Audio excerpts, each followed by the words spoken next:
Nah, untuk dari situ maka kelas ini disajikan secara kontinu, insya Allah dalam setiap pekan atau jika mungkin dalam satu pekan 2 kali. Nah, dari situ maka kita akan bisa melihat bagaimana diagnosa dari zaman hari ini dan kita akan bisa memahami bagaimana jalan keluar ketika kita hidup di zaman hari ini.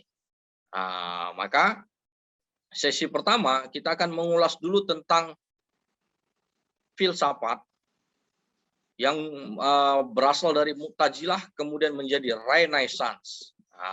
Bagi yang sudah melihat flyer yang sudah kita kembangkan, maka kita akan bisa melihat bahwa modernisme yang hari ini menjadi suatu sistemik muncul buah dari penerapan filsafat. Maka titik awal kita memulainya adalah kita jauh melihat ke belakang. Jadi kajian yang kita lakukan ini adalah murni penelusuran soal sejarah, yang dalam hal ini para partisipan semuanya diharapkan bisa ikut memasuki wilayah sejarah itu, membedah sejarah itu, dan kemudian menyampaikannya kepada publik yang lebih luas lagi. Jadi kelas ini hanya menjadi sekedar guidance bagi kita semua untuk bisa menjadi tolok ukur atau panduan awal terhadap situasi kita sekarang, terhadap modernisme yang hari ini melingkupi kehidupan kita. Nah, kajian pertama kita memulai tentang filsafat dari era Mu'tazilah sampai kepada era Renaissance. Karena Renaissance ini adalah titik awal dimulainya modernitas. Zaman kita hidup adalah zaman era modern, era modernisme. Jadi modernisme ini tentu tidak ada satupun yang menganggap ini muncul dari wilayah Islam. Tidak ada satupun yang menganggap ini muncul dari era Khulafaur Rasyidin. Tidak ada satupun yang menganggap bahwa modernisme adalah buah dari pengajaran Sayyidina Rasulullah SAW. Nah, maka dari itu kita harus melihat jauh ke sudut pandang Eropa untuk memahami dari mana munculnya modernisme ini. Nah, dari sinilah kita masuk ke wilayah Renaissance sebagai titik awal modernitas menjadi benih yang kemudian kita harus tarik mundur dulu tentang apa itu Renaissance yang berlangsung di Eropa. Nah, Renaissance adalah merupakan warisan dari Mu'tazilah. Nah, apa itu Mu'tazilah? Nah, Mu'tazilah sebagaimana bisa dilihat dalam slide adalah munculnya filsafat dalam Islam. Jadi filsafat menjadi garis besar bagi kita semua untuk bisa melihat di mana titik awal dari persoalan. Nah, filsafat pada masa Mu'tazilah ini adalah ketika filsafat diislamkan. Nah, jadi Mu'tazilah ini masih kita bisa pahami dalam literatur akademis yang secara akademis banyak memulai kisah Mu'tazilah itu dari epos tentang Wasil bin Atha. Wasil bin Atha ini adalah murid dari Hasan al-Basri yang merupakan dari tabi'in, yang kemudian Wasil bin Atha menentang dari gurunya, menentang dari pengajaran gurunya dengan mengatakan bahwa pelaku dosa besar tidaklah berada di neraka dan tidaklah berada di surga. Jadi kisah Wasil bin Atha inilah dianggap sebagai permulaan dari munculnya paham Mu'tazilah. Jadi tapi secara garis besar, apa yang berlangsung pada Mu'tazilah itu bukanlah sebagaimana yang muncul dalam literatur akademis yang hari ini diajarkan. Melainkan bagaimana ketika filsafat itu masuk ke dalam belantara negeri-negeri Muslim ketika pada abad ke-7 Masehi, abad ke-8, abad ke-9, dan abad ke-10. Nah, bagi sebagian orang pada hari ini, menganggap pada era Mu'tazilah itu adalah era keemasan Islam, era kejayaan Islam. Karena pada masa Mu'tazilah itulah sains Islam sangat tinggi. Ketika sains Islam bisa menghasilkan beberapa buah teknologi Islam yang pada abad itu adalah yang tercanggih seantero dunia. Nah, salah satu peninggalan dari sains Islam pada era Mu'tazilah hari ini masih kita bisa saksikan di Cordoba, di Spanyol, di Granada, di Spanyol, tentang Istana Alhambra, istana yang dibangun 4 hektar yang merupakan prototipe dari surga.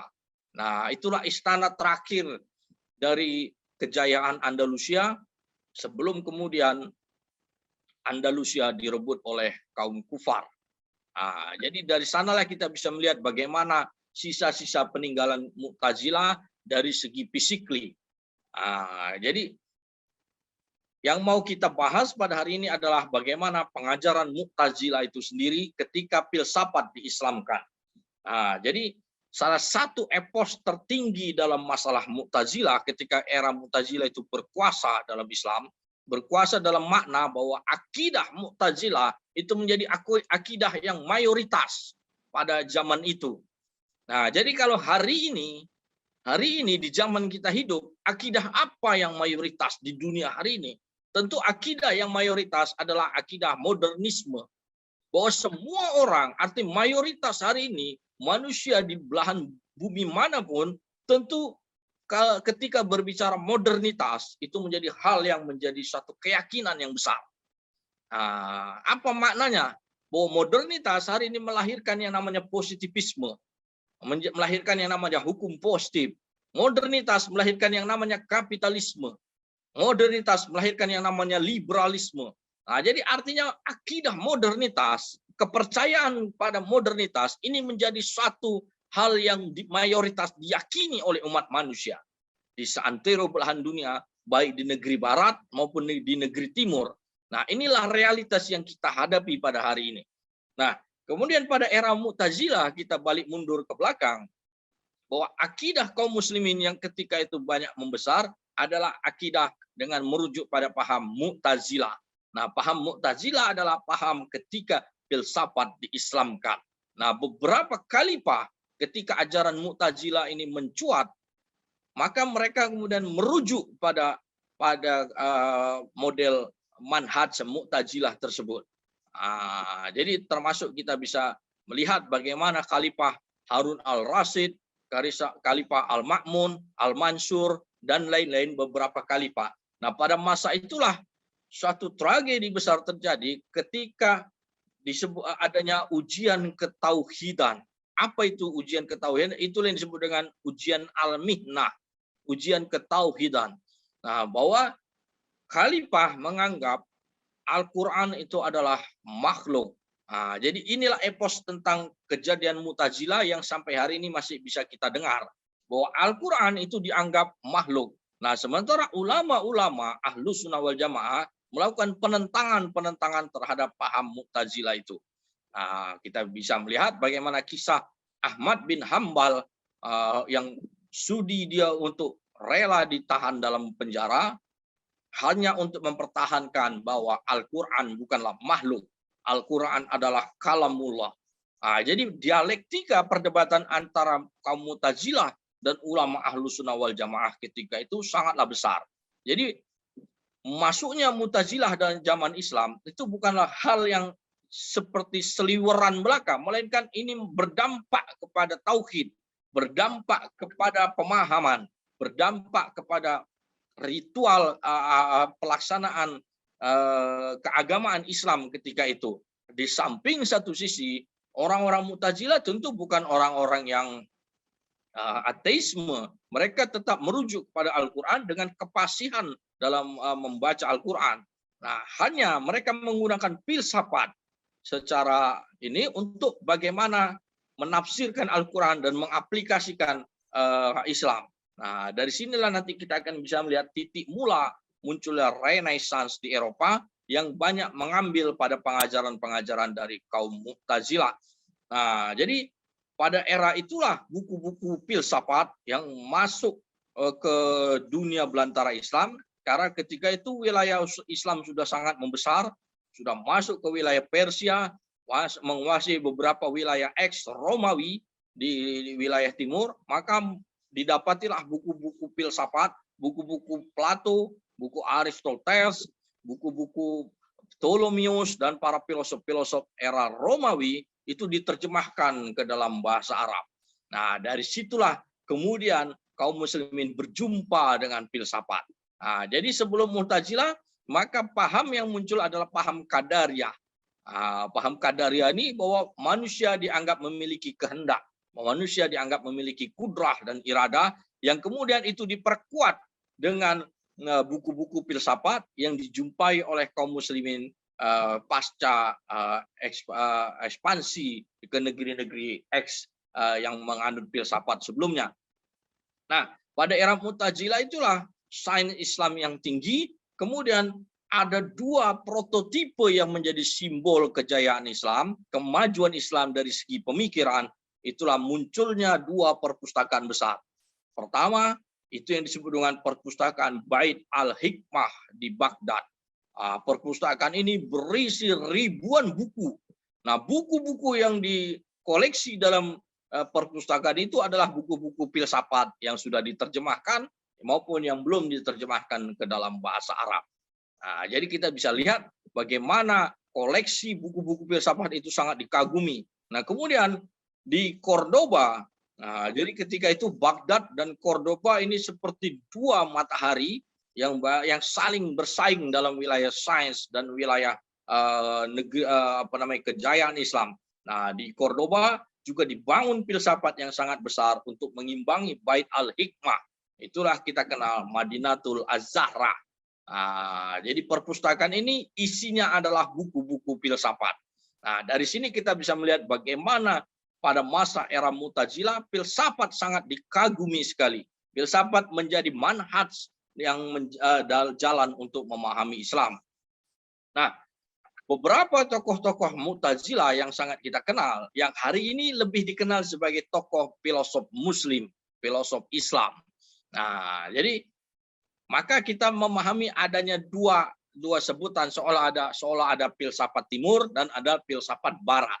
Nah, perbedaannya hari ini itu dianggap bahwa filsafat timur itu lebih Islami. Filsafat barat itu mengarah kepada ateisme. Nah, dari era Mu'tazilah nanti akan kita bisa melihat bagaimana korelasinya antara para filosof Muslim, filosof yang era Mu'tazilah ketika filsafat diislamkan, kemudian nanti masuk pada wilayah Renaissance di Eropa. Nah, pada era Mu'tazilah itulah tokoh yang sangat terkenal adalah Al-Farabi. Nah, kita harus melihat bagaimana tahun munculnya para tokoh tersebut untuk kita bisa membandingkan dengan pada era Renaissance nantinya. Nah, Al-Farabi ini dijuluki sebagai guru kedua. Guru kedua, apa maknanya guru kedua? Guru pertama setelah Aristoteles. Jadi guru kedua setelah Aristoteles. Jadi Al-Farabi dianggap sebagai penerjemah yang paling baik untuk menyampaikan ajaran-ajaran filsafatnya Aristoteles.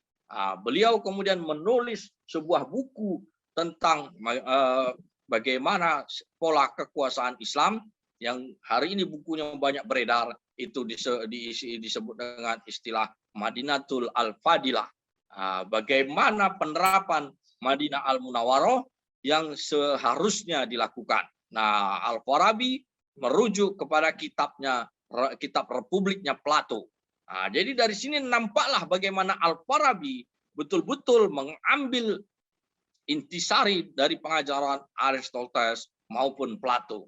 Jadi bagaimana filsafat dulu memang digunakan oleh kaum muslimin pada era Mu'tazilah.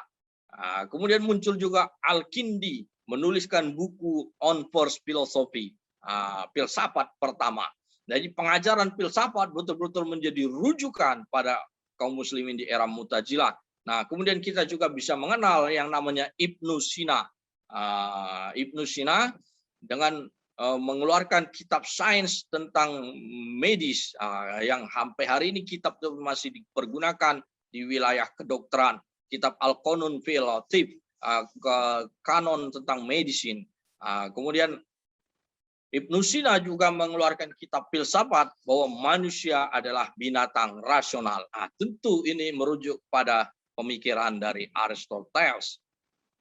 Nah, jadi Al-Farabi, Ibnu Sina juga menulis kitab Al-Shifa yang merujuk pada karya-karya Aristoteles. Jadi kita lihat bagaimana Plato, Aristoteles Ptolemeus dan para filosof-filosof Yunani era kuno itu betul-betul menjadi rujukan para ulama-ulama Mu'tazilah pada masa itu. Kemudian Umar Khayyam masuk ke dalam wilayah sains dengan menjadi pakar matematika dan fisika. Jadi kemudian yang sangat kita kenal juga ada Ibnu Rushd pada abad ke-12 Masehi yang kemudian menuliskan bantahan terhadap kitabnya Imam Al-Ghazali, Tahafud at-Tahafud. Jadi dari gambaran ini kita bisa melihat bahwa filsafat pada era Mu'tazilah ini betul-betul menjadi manhaj yang sangat mempengaruhi negeri Muslim yang kemudian dirujuk oleh para beberapa khalifah sehingga kemudian filsafat menjadi seolah-olah ilmu yang menjadi utama sebagaimana pada zaman kita hari ini. Nah, kemudian kita bisa melihat bagaimana tragedi filsafat ketika pada zaman era Mu'tazilah itu berbahaya secara akidah. Dari sinilah muncul perlawanan-perlawanan dari para ulama ahlul sunnah wal jamaah. Nah, jadi munculnya manhaj Mu'tazilah dengan pondasinya adalah filsafat, maka melahirkan kegelisahan para ulama-ulama. Inilah yang kita sebut dengan ulama ahlus sunnah wal jamaah. Nah, kemunculan pertama itu adalah Imam Asy'ari yang sangat hari ini kita kenal dan menjadi dari segi akidah kita harus merujuk kepada Imam Asy'ari. Nah, munculnya Imam Asy'ari adalah muncul ketika untuk melakukan perlawanan terhadap paham Mu'tazilah. Jadi pada era Mu'tazilah lah Imam Asy'ari muncul. Jadi Imam Asy'ari dengan ilmu kalamnya melakukan perlawanan terhadap filsafat. Jadi itulah kita bisa memahami bagaimana akidah Imam Asy'ari yang kita anggap sebagai akidah yang merujuk pada Ahlus Sunnah wal Jamaah. Nah, perlawanan yang dilakukan adalah perlawanan terhadap manhaj filsafat tadi. Jadi Imam Asy'ari dengan kitabnya Al-Ibana dengan tegas dia menuding atau membantah tentang kesesatan. Imam Asy'ari dengan tegas menyatakan kesesatan dari kaum Mu'tazilah. Jadi kita bisa melihat kisah Imam Asy'ari ketika melakukan khutbah Jumat, dia langsung melepaskan jubahnya dan mengatakan, mulai hari ini saya tidak lagi menganut paham Mu'tazilah. Dan dari situlah Imam Asy'ari menyelisihi gurunya Al-Jubai untuk mengatakan bahwa dia mulai pada saat itu kembali kepada manhaj Ahlus-Sunnah wal Jamaah dengan merujuk pada Imam Ahmad bin Hambal. Nah, jadi sejak itulah Imam Asy'ari melakukan kontra perlawanan-perlawanan terhadap akidah Mu'tazilah. Kemudian kita juga bisa melihat Imam Al-Maturidi disamarkan, kemudian muncul juga ulama yang sangat terkenal, Imam Al-Ghazali. Imam Al-Ghazali dalam perjalanan kehidupannya, sebagaimana dikisahkan dalam kitab-kitabnya, beliau kemudian juga melakukan perlawanan-perlawanan terhadap filsafat pada era Mu'tazilah. Kitabnya Tahafud al-Falasifah yang sangat populer adalah sebagai bukti bahwa Imam Al-Ghazali melakukan serangan-serangan mengatakan bahwa filsafat adalah sesat. Inilah yang terjadi pada era Mu'tazilah di mana ulama-ulama melakukan kontra terhadap kesesatan dari manhaj filsafat. Tapi tafsir tentang bagaimana perlawanan Imam Ghazali dengan bukunya Tahafud al-Falasifah pada era modern hari ini itu diubah seolah-olah Imam Ghazali tidak menyatakan kesesatan filsafat. Nanti kita akan bisa melihat mengapa tafsir bahwa Imam Ghazali bukan lagi dianggap menyerang filsafat. Ini pengaruh dari modernisme karena umat Islam hari ini kembali dihadapkan untuk melakukan perlawanan-perlawanan terhadap filsafat. Nah, pada era Mu'tazilah, filsafat itu bisa dilakukan kontra terhadap bagi ulama-ulama Ahlus-Sunnah wal Jamaah. Tapi pada hari ini kita dihadapkan seolah-olah kita harus menerima dari filsafat itu sendiri. Nah, tentu garis yang harus kita lihat, kita harus memahami apa itu filsafat. Ini adalah menjadi pondasi dasar kita untuk Asy'ari, menyerang manhaj filsafat, menyerang manhaj Mu'tazilah. Mengapa Imam Al-Ghazali menuliskan buku Tahabut al-Falasifah. Dan yang kemudian dalam wilayah tasawuf juga muncul Syekh Abdul Qadir Al-Jilani yang sangat kesohor dengan mengembalikan pengajaran Ahlus Sunnah wal Jamaah, membawa umat kembali kepada tasawuf, membawa umat untuk tidak lagi terjebak kepada pemahaman Mu'tazilah. Nah, jadi Syekh Abdul Qadir Jilani dengan tegas mengajarkan bagaimana pengajaran sebagaimana yang diajarkan oleh Sayyidina Rasulullah SAW dari perspektif tasawufi. Nah, dari situlah kemudian manhaj Mu'tazilah ini kemudian terhenti dalam negeri-negeri Muslim. Karena pengajaran tasawuf, pengajaran mutakalimun ini sudah berhasil mengkanter dari manhaj filsafat sehingga filsafat tidak lagi begitu berkembang dalam dunia Islam. Nah, jadi filsafat berhenti dalam dunia Islam. Manhaj pengikut-pengikut dari Mu'tazilah lambat laun menjadi sedikit dan kemudian berkurang. Nah, dari situlah kemudian Al-Quds yang ketika era Mu'tazilah dengan sains yang tinggi, dengan kejayaan Islam yang dianggap berada pada Mu'tazilah, tapi Al-Quds hilang dari kekuasaan Islam. Nah, ketika Al-Quds berhasil kembali direbut oleh pasukan Sultan Salahuddin Al-Ayyubi dan para pasukannya, tentu Sultan Salahuddin bukanlah produk dari Mu'tazilah. Inilah tesis yang menjadi kata kunci kita untuk bisa melihat bagaimana kejayaan Islam. Bahwa sains atau filsafat tidak berbanding lurus dengan kejayaan Islam. Nah, jadi peristiwa Al-Quds itu bisa kita lihat bagaimana kejayaan Islam era Mu'tazilah itu tidak malah membuat Al-Quds berada di tangan kaum muslimin. Tapi Sultan Salahuddin yang merupakan didikan dari para sufia, didikan dari ulama-ulama Ahlus Sunnah wal Jamaah, itulah yang bisa mengembalikan Al-Quds ke tangan kaum muslimin. Nah, kemudian sejak itulah maka pengajaran Mu'tazilah tidak lagi begitu diminati oleh kaum muslimin seiring dengan merebaknya pengajaran tasawuf. Pengajaran tasawuf dan kemudian akidah kembali kepada Ahlus Sunnah wal Jamaah. Maka dalam negeri-negeri Muslim kita bisa melihat munculnya kesultanan-kesultanan besar. Kesultanan Utsmaniyah yang ini kita lihat pada zaman ketika Renaissance ini muncul. Nah, jadi kita bisa melihat periode setelah Mu'tazilah, maka orang-orang Islam kembali kepada akidah Ahlussunnah wal Jamaah. Nah, di situ melahirkan kejayaan-kejayaan Islam. Nah, munculnya Kesultanan Utsmaniyah, Kesultanan Maghribiyah, Kesultanan Aceh Darussalam, Kesultanan Mogul di anak benua India, dan Kesultanan Mataram di Jawa. Nah, 5 kesultanan ini tentu bukanlah produk dari 5 kesultanan besar ini bukanlah buah dari pengajaran filsafat.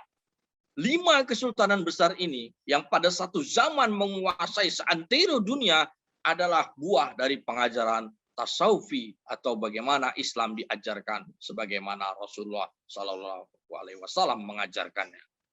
Nah, dari sinilah kita bisa mengambil tesis bahwa seiring dengan merebaknya filsafat ketika di negeri Muslim, ketika di era Mu'tazilah, itu tidak berbanding lurus dengan kejayaan Islam. Nah, kemudian kita bisa melihat bagaimana inti dari pengajaran Mu'tazilah, akidah Mu'tazilah. Nah, dari sini kita bisa harus memahami dulu apa yang dimaksud dengan filsafat. Nah, tesis yang selama ini keliru yang didengungkan oleh orang-orang era modern, bahwa seolah-olah kalau tidak menggunakan filsafat, maka kita tidak menggunakan otak. Nah, ini tentu adalah hal yang keliru. Bahwa filsafat itu bukan serta-merta, artinya menolak filsafat bukan berarti kita tidak menggunakan yang namanya akal pikiran. Imam Al-Ghazali menuliskan buku Tahabut al-Falasifah bukan bermakna bahwa Imam Al-Ghazali mengatakan bahwa kita penyimpangan terhadap akal pikiran kita. Nah, disinilah kita harus dudukkan apa yang dimaksud dengan filsafat. Filsafat sebagaimana kata Plato. Plato mengatakan bahwa ilmu itu adalah semuanya datang dari Tuhan, yang kemudian Tuhan menitipkannya dalam rasio manusia, dalam akal manusia. Nah, hasil resume akal itulah yang disebut dengan ide. Jadi segala sesuatu harus dibuat dalam bentuk ide atau gagasan. Jadi itulah yang disebut dengan filsafat, bahwa ilmu itu datang pertama adalah sumbernya dari akal. Nah, kemudian Aristoteles juga mengatakan yang sama dengan metode yang sama. Kemudian dia mengatakan bahwa akal melahirkan yang namanya substansi. Nah, Al-Farabi kemudian mengatakan bahwa akal itu melahirkan namanya maujud al-awal. Jadi Tuhan memberikan maujud al-awal, kemudian lahirlah yang disebut dengan wujud. Jadi Tuhan sebagai penyebab pertama, kemudian akal ini adalah buah dari perbuatan manusia yang harus menggalinya untuk bisa bisa mengetahui yang namanya kebenaran. Jadi kebenaran dalam bahasa filsafat itu dianggap sebagai buah dari rasio, buah dari resume akal. Inilah yang disebut dengan filsafat. Jadi segala sesuatunya harus dirasionalisasi terlebih dulu. Harus dianggap buah dari resume akal pikiran manusia. Nah, itulah yang dikatakan sebagai filsafat. Nah, nanti pada era modern, pada era munculnya René Descartes, pada munculnya Immanuel Kant, maka definisi filsafat itu berubah lagi. Nah, jadi filsafat dianggap sebagai sumber dari kebenaran tunggal. Untuk mencari kebenaran harus serta-merta menggunakan rasio semata, tidak lagi menggunakan yang namanya wahyu. Nah, jadi Tuhan, kata para filosof-filosof ini, adalah sebagai penyebab pertama. Kemudian manusia harus menggali segala sesuatunya, yaitu yang disebut dengan being, untuk kemudian melahirkan yang namanya ide atau gagasan. Jadi dari situlah kemudian para filosof menganggap adanya dua perbuatan. Perbuatan manusia dan perbuatan Tuhan. Jadi perbuatan Tuhan adalah menciptakan dunia, menciptakan bumi. Tapi perbuatan manusia adalah melahirkan yang namanya kipas angin misalnya. Jadi api bisa memanaskan air, kemudian melahirkan uap, maka uap itu dianggap sebagai buah dari kreasi akal rasio manusia. Itu yang disebut dengan perbuatan manusia. Nah, inilah yang dalam kitab Imam Al-Ghazali, Tahafut Al-Falasifa, ini dibantah bahwa segala sesuatunya merupakan perbuatan Tuhan. Nah, maka kemudian Imam Asy'ari membantahnya bahwa kita harus melihat tentang sifat 20, wujud, kidam, bako, dan seterusnya. Bahwa segala sesuatunya kudrah dan iradah itu adalah buah dari perbuatan Tuhan. Nah, sementara filsafat meletakkan kudrah dan iradah itu adalah perbuatan manusia. Nah, ini perbedaannya yang mudah-mudahan bisa kita pahami bersama, sehingga kita bisa melihat bagaimana definisi dari filsafat itu dengan benar. Nah, kemudian filsafat melahirkan yang namanya kebenaran ganda. Jadi para filosof menganggap kebenaran itu ada dua sumber. Satu, kebenaran yang berdasarkan pada wahyu. Yang kedua, kebenaran yang berdasarkan pada akal, pada rasio manusia. Nah, jadi Al-Farabi menyebut dengan teori emanasi, kebenaran ganda. Kebenaran pertama sumbernya adalah wahyu, Al-Quran kalau dalam Islam. Kebenaran yang kedua adalah hasil kreasi rasio manusia, itu juga dianggap sebagai kebenaran. Nah, efek dari bagaimana kita memahami, mengikuti manhaj dari filsafat, maka kita tidak lagi menganggap bahwa takdir atau qadar itu adalah muncul karena perbuatan Tuhan, melainkan itu dianggap sebagai perbuatan manusia. Jadi kodo dan kodor itu dianggap tidak lagi ada. Nah, maka rukun iman sebagaimana ulama Ahlus Sunnah wal Jamaah mengatakan bahwa wajib meyakini qada dan qadar. Dan itu Imam Asy'ari yang mengajarkan. Bahwa Imam Asy'ari merujuk kepada ulama Ahlus Sunnah wal Jamaah bahwa kita harus meyakini yang namanya takdir dan ketetapan. Nah, jadi dari sinilah pentingnya memahami akidah Ahlus Sunnah wal Jamaah untuk kita bisa tidak terjerambat pada pemahaman filsafat. Nah, sementara jika kita merujuk pada filsafat bahwa perbuatan apa yang terjadi di dunia hari ini itu dianggap perbuatan manusia, maka kita tidak lagi percaya yang namanya takdir. Nah, kemudian kita bisa melihat bagaimana perjalanan filsafat setelah filsafat terhenti di negeri-negeri Muslim. Nah, maka kita bisa melihat masuknya filsafat ke negeri barat. Dari sinilah kita bisa melihat korelasinya dengan jelas. Maka barat, Eropa, sebelum Renaissance muncul, apa yang berlangsung pada suasana di Eropa? Di Eropa, ketika Islam terjadi perdebatan tentang Mu'tazilah dan Ahlus Sunnah wal Jamaah, nah Eropa berada dalam situasi yang mereka sebut dengan kegelapan. Nah, akidah mayoritas yang berlangsung pada orang-orang Eropa ketika itu adalah akidah versi gereja Roma. Nah, jadi semuanya dianggap yang namanya kebenaran, yang dianggap sebagai akidah yang benar pada Eropa Barat ketika itu adalah yang merujuk pada versi gereja Roma. Maka kita kenal istilah adagium extra ecclesiam nulla salus. Tidak ada keselamatan di luar gereja Roma. Jadi tafsir tunggal terhadap kebenaran wahyu itu harus muncul dari gereja Roma. Nah, problemnya pada saat itu, pada saat pra-Renaissance, gereja Roma terkadang mengeluarkan kebijakan-kebijakan yang di luar rasionalitas, yang tidak masuk akal. Nah, hal inilah yang kemudian memunculkan perlawanan-perlawanan. Karena ini buah dari penafsiran dari wahyu yang muncul di barat, yang muncul di kitab suci Injil ketika itu, yang penafsir tunggalnya adalah gereja Roma, yang kemudian banyak terjadi hal-hal yang sudah di luar rasionalitas. Sehingga melihat itu orang-orang Eropa mulai jengah. Bagaimana mungkin fatwa itu bisa kita terima sementara itu tidak masuk akal. Nah, terjadilah gap antara fatwa gereja Roma dengan rasio.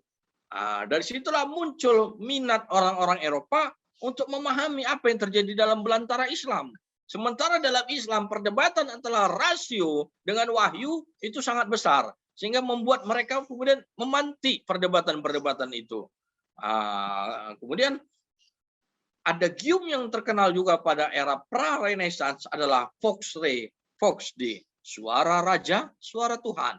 Jadi raja Inggris, raja Denmark, raja Swedia, raja Belanda, raja Prancis, raja Spanyol, itu semua bisa menjadi raja atas titah dari gereja Roma. Jadi raja dan agamawan, raja dan gereja ini menjadi seperti sejoli yang mempengaruhi Eropa pada masa itu. Nah, kemudian muncullah perang salib, maka terjadilah persentuhan antara kaum muslimin dengan kaum Nasrani ketika itu. Nah, pasukan-pasukan Nasrani yang ditawan oleh orang-orang muslim pada era perang salib itu kemudian diajarkan untuk secara kembali kepada akidah yang benar, akidah Nasrani yang benar. Jadi mereka tidak dipaksa untuk memeluk Islam, tapi mereka diajarkan untuk memahami akidah yang benar.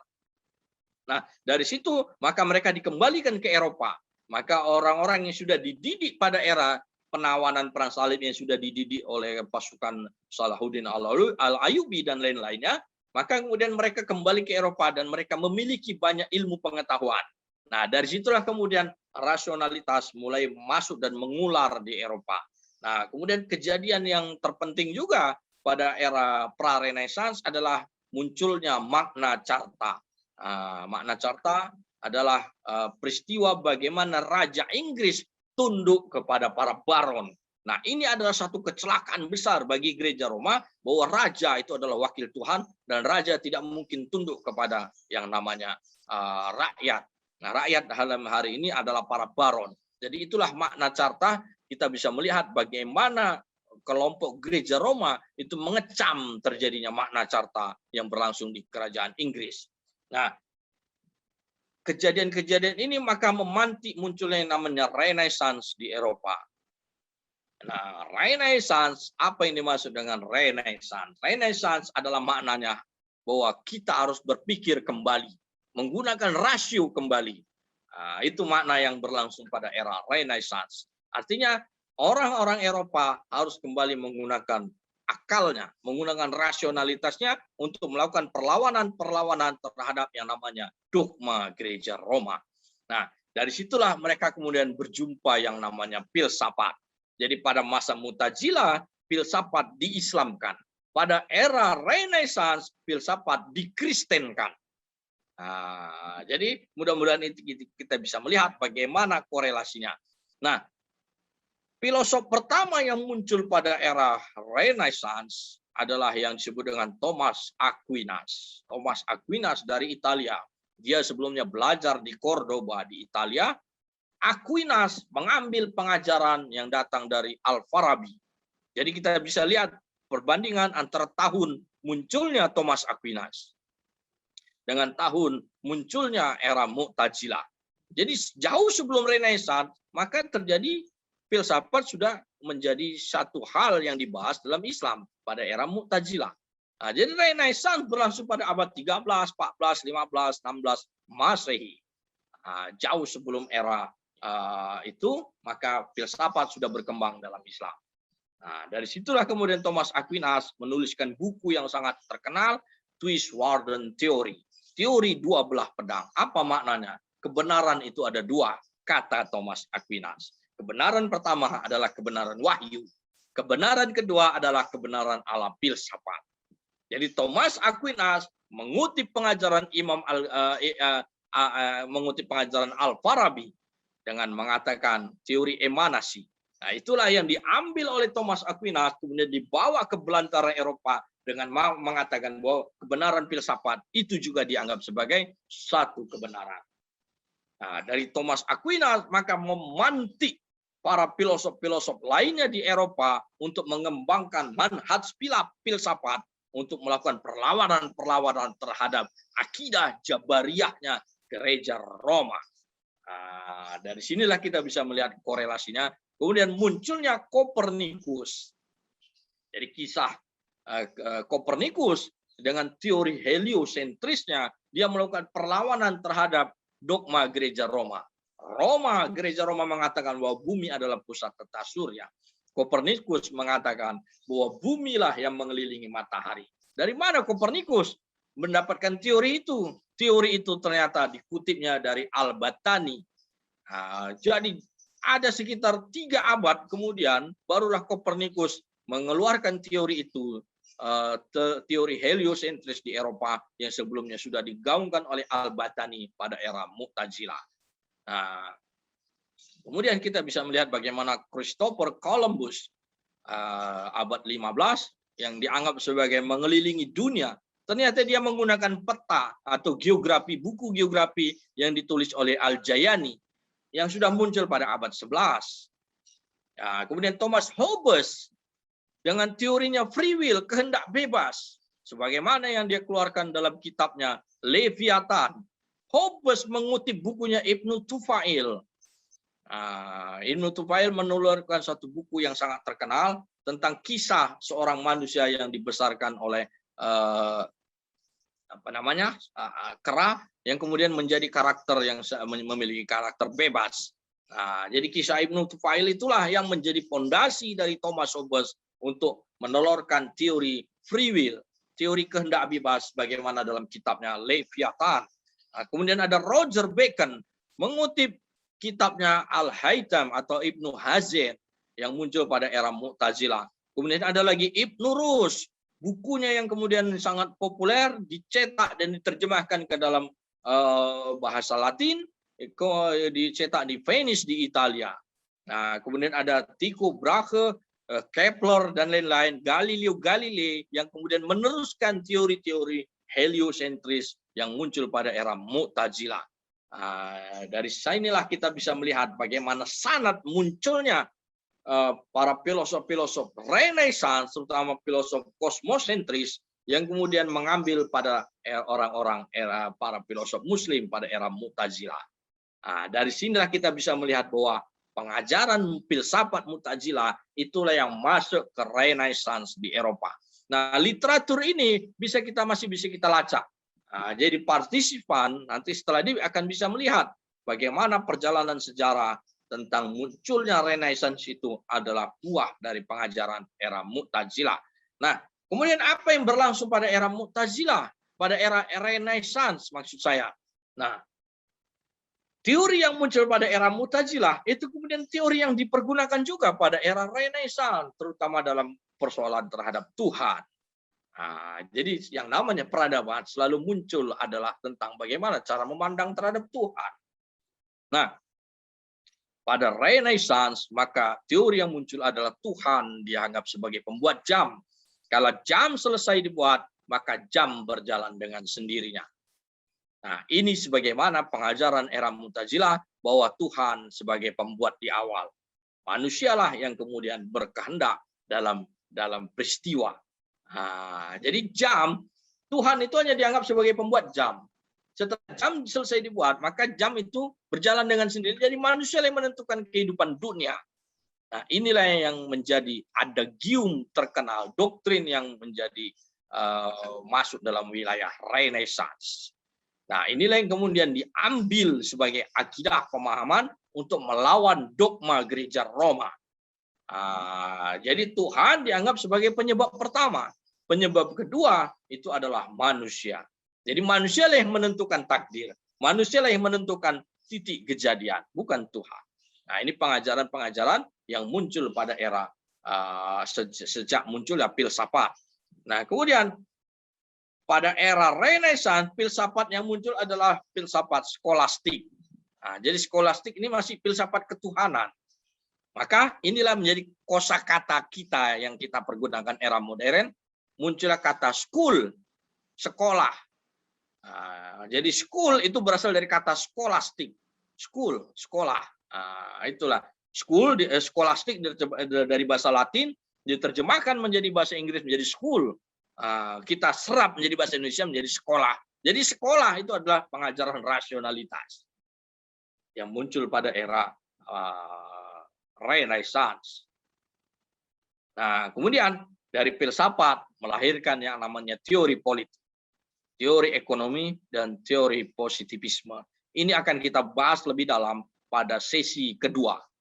Sesi kedua setelah sesi pertama ini tentang munculnya filsafat politik, filsafat ekonomi, dan lain-lain.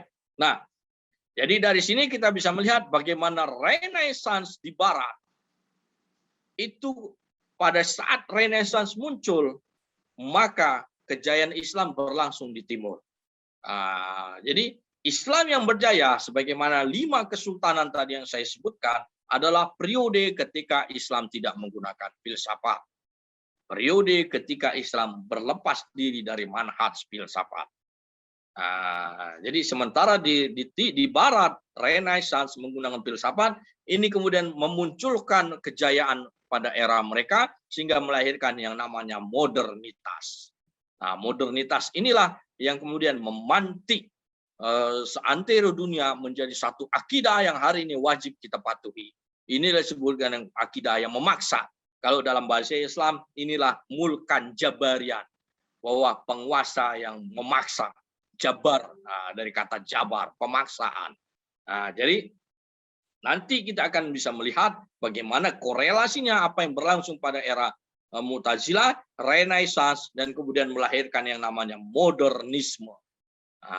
Dari sini maka kita sudah memahami titik taut atau benih munculnya modernitas, sehingga modernitas hari ini menjadi sistem yang mendunia sebagaimana hari ini diterapkan oleh seantero dunia. Jadi modernisme merupakan anak kandung dari filsafat, modernisme merupakan buah dari pengajaran filsafat yang kemudian menjadi sistem yang hari ini diterapkan seantero dunia.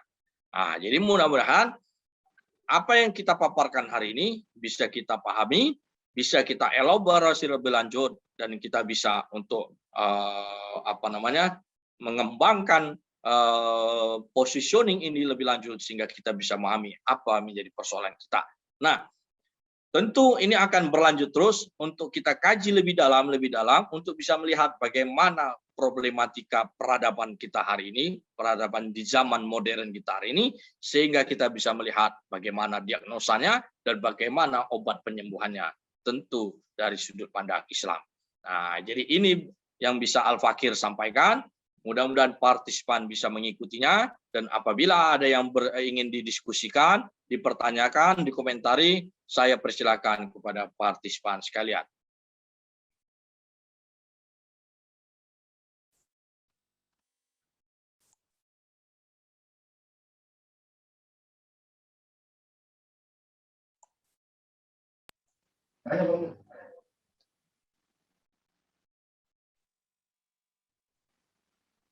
Mantap, Bang. Nijar mau nanya no katanya.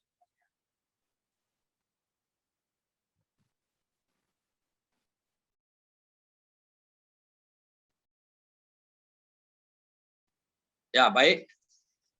Jika tidak ada yang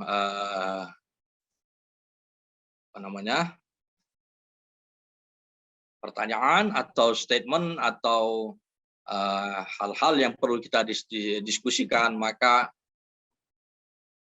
kita bisa lihat bahwa sesi hari ini, sesi pertama ini, nampaknya sudah sangat dipahami secara mendalam. Nah, saya berharap demikian kepada partisipan semuanya, sehingga kita bisa berlanjut kepada sesi kedua. Insya Allah kita akan umumkan waktu dan kesempatannya, sehingga kita nanti akan bisa tahu mengapa di zaman kita hari ini kita berada pada situasi yang sekarang. Nah, ini ada pertanyaan dari Sidi Rakai. Nah, apakah Ibnu Sina termasuk Mu'tazilah? Nah, yang mengatakan Ibnu Sina Mu'tazilah itu bukan saya. Yang mengatakan Ibnu Sina itu Mu'tazilah itu adalah Imam Al-Ghazali. Jadi kita harus melihat bahwa kitabnya Imam Al-Ghazali, Tahabbud Al-Falasifa. Dalam Tahabbud Al-Falasifa, Imam Al-Ghazali menyerang dua tokoh utama, Al-Farabi dan Ibnu Sina. Nah, jadi Ibnu Sina yang kita kenal hari ini hanya melahirkan kitab tentang medicine. Tapi Ibnu Sina juga melahirkan banyak kitab-kitab tentang filsafat. Nah, ini yang harus kita lihat. Bahwa kitab-kitab filsafatnya Ibnu Sina ini juga menjadi rujukan para filosof-filosof di Barat. Nah, jadi maka dari situ bahwa ketika Ibnu Sina adalah Mu'tazilah, Imam Ghazali yang mengatakan. Nah, dari sini kita bisa melihat. Nah, pada era modern hari ini, pembelaan terhadap orang-orang Mu'tazilah pada zaman itu muncul kembali. Nah, dari sini kita bisa melihat ada tiga tokoh yang memulai era modern Islam, modernis Islam, dan itu berlangsung era tahun 1830 Masehi, jauh setelah itu, setelah munculnya modernisme di Barat. Maka ada tiga tokoh yang memasukkan kembali pengajaran filsafat ke dalam belantara Islam. Itulah Jamaluddin Al-Afghani, Rashid Ridho, dan Muhammad Abduh. Nah, tiga tokoh ini yang kemudian melahirkan murid-murid yang melakukan pembelaan terhadap tokoh-tokoh Mu'tazilah. Nah, dari sinilah nanti kita akan bisa melihat bagaimana korelasinya, sehingga kemudian hukum yang muncul, bahwa hukumnya bukan lagi hukum Tuhan, kemudian sistem keuangan yang muncul bukan lagi alam ala Tuhan, sistem keuangan berdasarkan pada kitab suci, yang kemudian sistem kekuasaan yang muncul adalah berdasarkan pada kehendak manusia. Jadi itu akan kita selesaikan pada season kelima, insya Allah. Jadi kita bisa melihat bagaimana perjalanan sejarahnya untuk kita bedah satu persatu, sehingga kita bisa secara detail untuk melihat dan memahami bagaimana modernisme ini muncul buah dari pengajaran filsafat yang kemudian sudah melahirkan yang namanya ateisme, yang kemudian melahirkan yang namanya liberalisme, yang melahirkan yang namanya kapitalisme, positivisme, dan lain-lain. Tentu penekanan kita adalah bagaimana melihat hal ini dari sisi akidah, tauhid. Nah, karena problem terbesar adalah sebagaimana yang dulu dikatakan oleh Imam Al-Asy'ari, bahwa akidahnya, tauhidnya orang-orang Mu'tazilah ini bermasalah.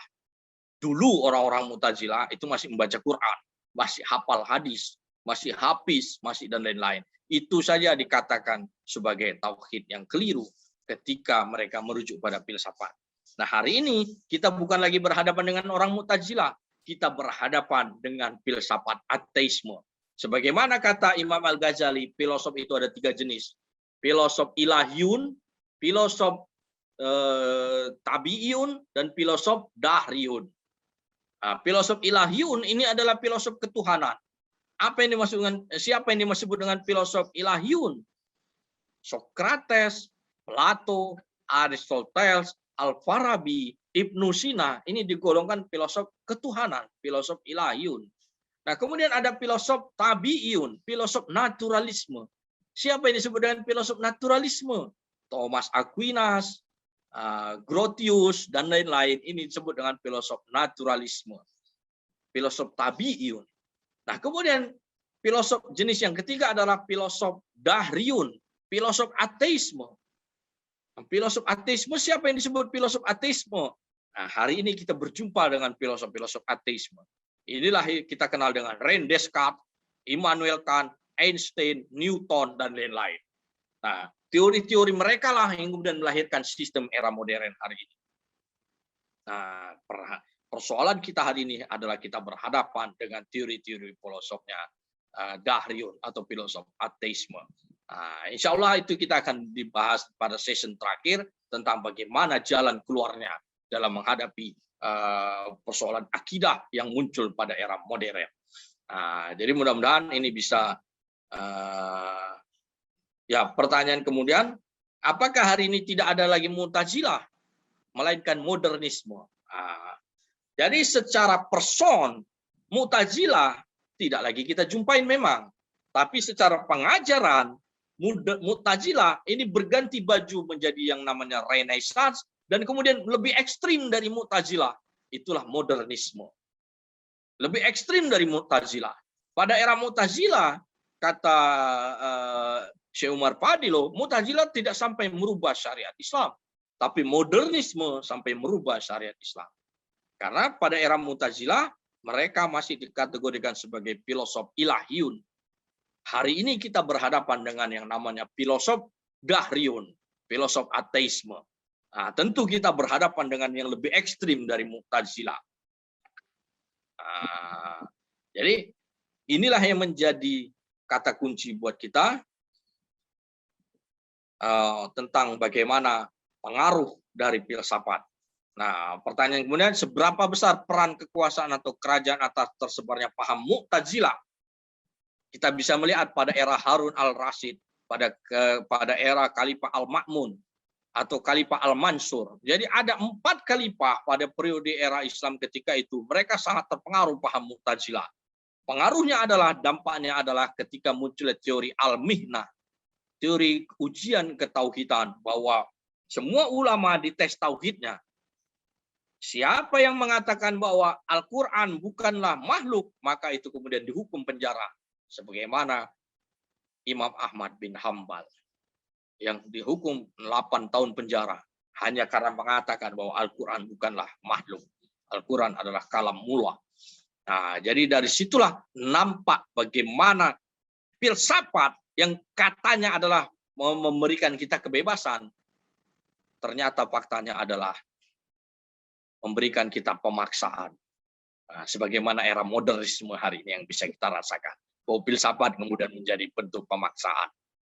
Pemaksaan terhadap hukum, pemaksaan terhadap vaksin, pemaksaan terhadap hal-hal lain. Tentu itu buah dari filsafat. Jadi mudah-mudahan hal ini bisa menjadi batu loncatan buat kita semua untuk memahami tentang modernitas. Tentu ini hal yang perlu kita elaborasi lebih lanjut oleh para partisipan sekalian, perlu menjadi pemantik untuk kita menggali lebih dalam tentang hal-hal yang secara garis besar sudah Al-Fakir sampaikan. Mudah-mudahan ini bisa menjadi referensi buat kita semua. Jadi tujuan kelas ini adalah supaya kita bisa melakukan penggalian-penggalian lebih dalam dan bisa menyelamatkan akidah, terutama buat kita diri sendiri dan terutama buat umat secara umum. Jadi itu yang bisa Al-Fakir sampaikan. Mudah-mudahan jika masih ada yang ingin memberikan statement, penjabaran, perbandingan, dan lain-lain, saya persilakan.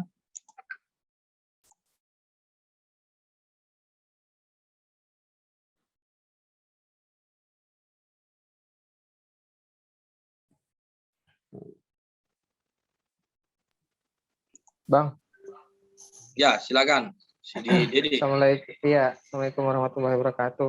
Waalaikumsalam warahmatullahi wabarakatuh. Menarik Bang, soal perjalanan Imam Asy'ari ini.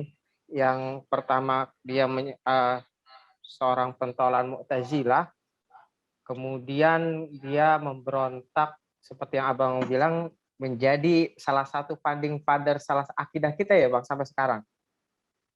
Dilepaskannya jubah itu prosesnya tadi Abang bilang saya mulai hari ini meninggalkan Mu'tazilah dan kemudian kembali kepada Ahlussunnah wal Jamaah ya Bang.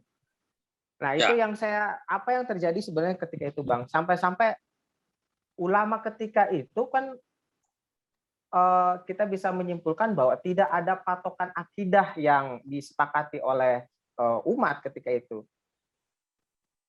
Patokan akidah yang disepakati oleh umat adalah ketika malah Imam Asy'ari mendeklarasikan kembali kepada Ahlussunnah wal Jamaah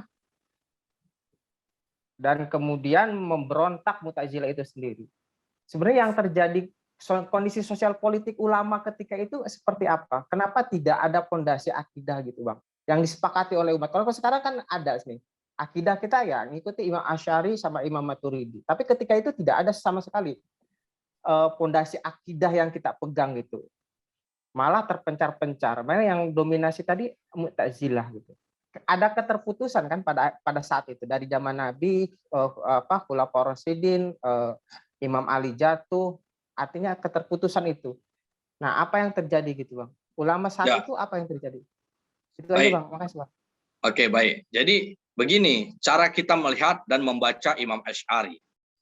Mengapa hari ini dalam tauhid, dalam akidah kita merujuk Imam Asy'ari, dalam syariat kita merujuk pada imam 4 mazhab, Maliki, Syafi'i, Hambali, maupun Hanafi. Ke dalam tasawuf kita merujuk Imam Junaid. Nah, sebagaimana ini yang sering kita dengar. Jadi iman, Islam, dan ihsan. Nah, Imam Asy'ari, mengapa ditabalkan namanya menjadi paham akidah? Jadi Imam Asy'ari ketika itu adalah yang mengembalikan lagi akidah kembali kepada Ahlussunnah wal Jamaah. Nah, pada periode Rasulullah, para sahabat, tabi'in, sampai pada era Muawiyah, sampai pada era Umayyah. Nah, disitulah muncul perdebatan-perdebatan. Ada beberapa banyak sekte-sekte yang muncul, aliran-aliran Jahmiyah, aliran Qadariyah, dan lain-lain. Nah, kemudian muncullah Mu'tazilah. Nah, Mu'tazilah pada masa itu adalah akidah yang sangat besar. Manhaj akidah yang sangat besar yang mempengaruhi umat. Jadi kalau dalam situasi perbandingan hari ini kita bisa melihat bagaimana manhajnya Salafi, manhajnya Wahabi juga sangat besar, tapi belum menjadi mayoritas.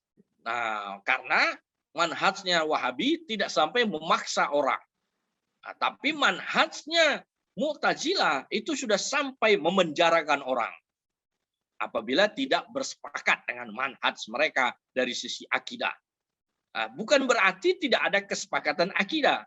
Nah, pada era Mu'tazilah, problem akidah itu sudah sangat terjadi penyimpangan sangat besar sekali. Nah, ulama-ulama banyak yang juga yang melakukan perlawanan-perlawanan sebelum Imam Asy'ari. Nah, kita contoh adalah Imam Ahmad bin Hambal, Imam Syafi'i, dan lain-lain juga melakukan perlawanan-perlawanan. Tapi Imam Asy'ari sebagai tokoh Mu'tazilah ketika itu, dia kemudian melakukan perlawanan kontra terhadap akidah Mu'tazilah dan melakukan pembongkaran terhadap akidah Mu'tazilah. Nah, jadi dia disebut dengan Mu'tazilah Tobat. Mu'tazilah Tobat yang kemudian kembali kepada Ahlussunnah wal Jamaah. Jadi Imam Asy'ari yang kemudian memberikan kita clue tentang sifat 20 untuk supaya kita tidak terjebak kepada akidahnya Mu'tazilah. Jadi dari situlah kita bisa nampak bahwa Imam Asy'ari bukan membuat satu hal yang baru, melainkan dia memberikan batasan-batasan supaya umat tidak terjerambab pada akidah Mu'tazilah. Karena akidah Mu'tazilah ketika itu yang mayoritas menguasai umat. Jadi Mu'tazilah pondasinya adalah filsafat. Dari sini kita bisa melihat bahwa pada era itu bagaimana filsafat sangat menghantui umat manusia dari sisi akidah. Nah, kemudian Imam Asy'ari memberikan rumusan-rumusan yang kemudian memberikan panduan bagaimana batasan-batasan. Bahwa supaya kita tidak terjebak kepada Mu'tazilah, maka kita harus memahami sifat 20. Wujud, kidam, bako, dan lain-lain itu. Jadi itulah bagaimana peran dari Imam Asy'ari. Tapi titik poin yang mau kita tekankan di sini adalah bahwa Imam Asy'ari sudah menekankan tentang berbahayanya filsafat dari sisi akidah. Yang itu dipertegas lagi oleh Imam Al-Ghazali dan dipertegas lagi oleh Syekh Abdul Qadir Al-Jilani dalam kitab-kitabnya. Dalam kitab Al-Gunyah kita bisa melihat bagaimana pembahasan Syekh Abdul Qadir Al-Jilani dalam penentangan terhadap akidah Mu'tazilah.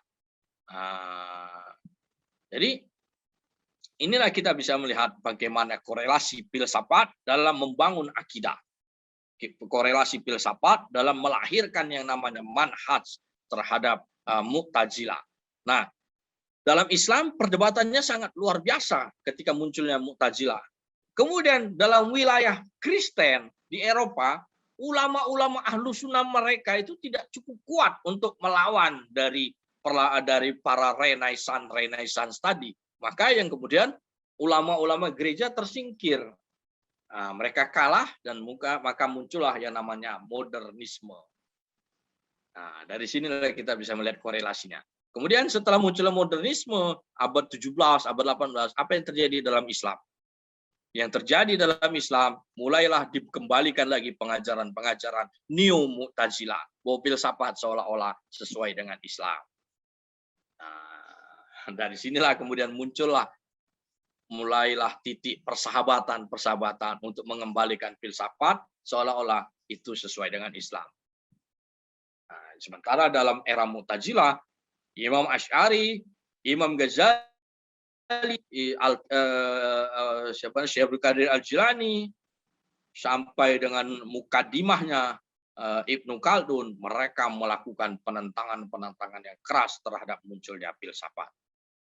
Nah, jadi hari ini mayoritas akidah yang paling besar dalam umat manusia adalah akidah modernisme.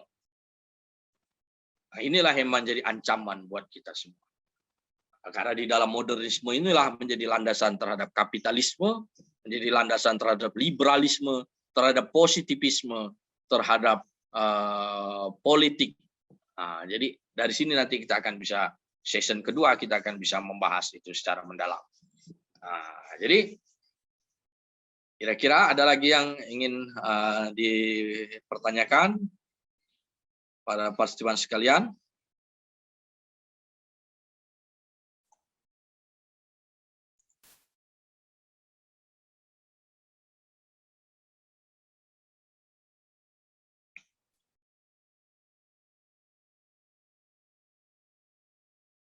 Baik, jika tidak ada lagi, mungkin sesi pertama ini bisa kita sudahi. Kita akan lanjutkan pada sesi kedua, insya Allah. Nanti waktu dan tempatnya kita akan umumkan. Terima kasih kehadiran para partisipan sekalian. Di sini ada Abangda Profesor Oka Saidin. Alhamdulillah, terima kasih banyak Abangda, ini Guru Besar Fakultas Hukum USU. Abang mendengarkan ya, karena sebagai pengajar ilmu hukum ya, yang tak bisa melepaskan diri juga dari pandangan-pandangan para filosof ya, Renaissance ini ya. Jadi abang sangat perlu sekali, karena abang pun masih teringat juga ayat yang mengatakan ya, barang siapa yang mencari hukum selain hukum yang aku tetapkan, kata Allah, ya itu ada ancaman-ancamannya begitu kan. Jadi abang merasa tetap saja perlu mendapat pencerahan lah, karena sekarang ini kan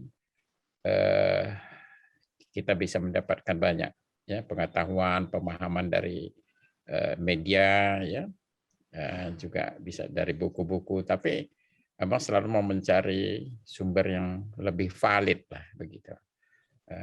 Jadi referensi-referensi yang Adinda Irawan gunakan itu ya sangat mendukung sekali. Abang pun sekarang sedang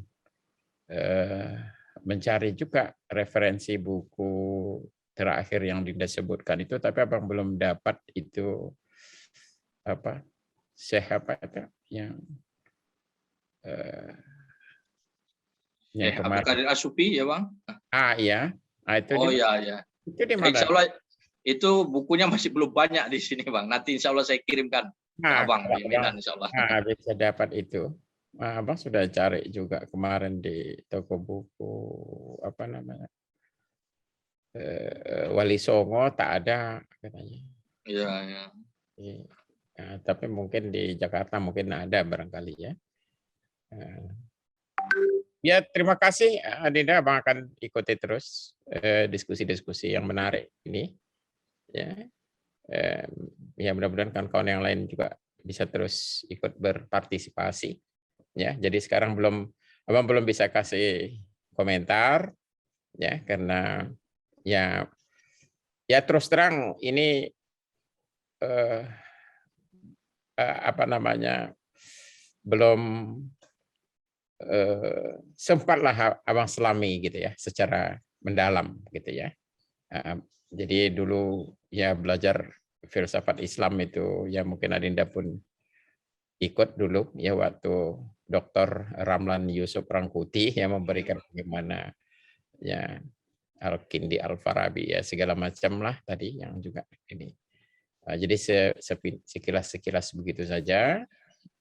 Jadi terima kasihlah ya Dinda sudah memberikan ya apa namanya ya hal yang baru lah, kalaupun ceritanya lama tapi kalau ini baru Abang dengar buat Abang tetap sesuatu yang baru lah begitu ya. Jadi banyak yang baru ya mudah-mudahan ini kita bisa lanjutkanlah terus ya pada sesi-sesi berikutnya. Terima kasih, itu saja Dinda. Ya, amin. Terima kasih banyak Abang Profesor Dr. Oka Saidin. Ini dari Universitas Sumatera Utara. Kemudian juga ada Mbak Meris Muhammad. Wah, Masya Allah, ini sudah terima kasih Mbak Meris sudah ikut bergabung di kelas kita pada siang hari ini. Terima kasih waktunya. Kemudian ada juga kawan-kawan dari beberapa daerah ini. Terima kasih sudah banyak bergabung. Ya, insya Allah ini sesi pertama.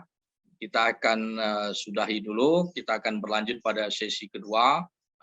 Rencana kita tentu ini ada 5 sesi dengan spesifikasi pembahasan yang sangat khusus dan mendalam, yang semoga bisa memberikan pengantar dan pemantik buat kita semua untuk bisa mendalami lebih lanjut tentang situasi zaman kita, sehingga kita bisa mendapatkan diagnosa yang benar terhadap persoalan kita pada hari ini dan terhadap jalan keluar yang bisa kita lakukan.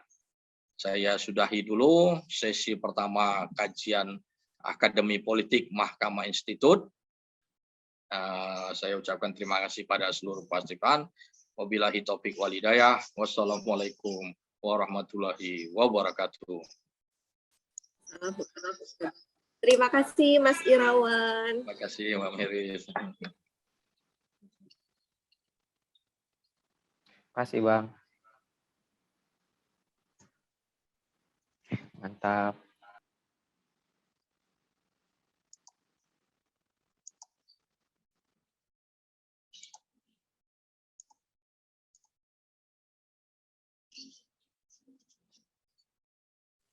Assalamualaikum. Waalaikumsalam.